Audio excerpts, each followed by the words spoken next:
স্কুলে ছুটি বাড়ানোর আর্জি। অন্যদিকে প্রাইমারি স্কুলগুলোতে বিভিন্ন জেলা নির্দেশ দেওয়া হচ্ছে যে মর্নিং স্কুল করতে হবে।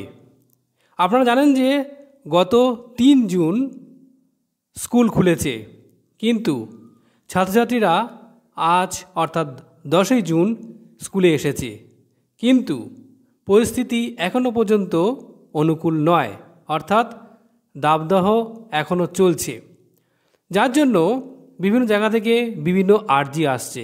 এই দেখুন বন্ধুরা, এটা বাঁকুড়া জেলার কথা বলছি। বাঁকুড়ার স্কুল ছুটি বাড়ানোর আর্জি। বাঁকুড়ার তাপমাত্রা ৪২ ডিগ্রি ছাড়িয়েছে, সঙ্গে দোসর চড়া রোদ, এমনিতেই হাঁসফাঁস দশা জেলার মানুষের। আর এরই মাঝে আজ সরকারি নির্দেশিকা মেনে স্কুল খুলল। প্রতিটি স্কুলেই পড়ুয়াদের উপস্থিতির হার হাতে গোনা।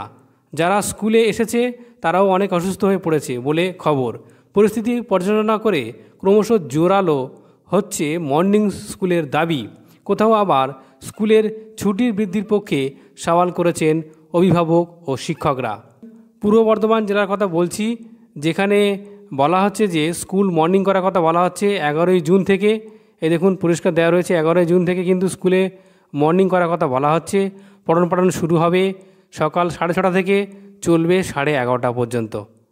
এই দেখুন পরিষ্কার বলা হয়েছে এখানে পঠন পাঠন শুরু হবে 6:30 থেকে এবং শেষ হবে 9:30 পর্যন্ত।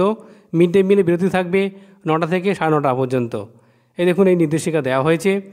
এরকম হুগলি জেলাও কিন্তু একটি নির্দেশিকা জারি করেছিল যে স্কুল মর্নিং হবে, কিন্তু আবার সেই নির্দেশিকা প্রত্যাহার করেছে হুগলি প্রাইমারি বোর্ড। আবারও কিন্তু নতুন করে সেই নির্দেশিকা প্রত্যাহার করা হয়েছে।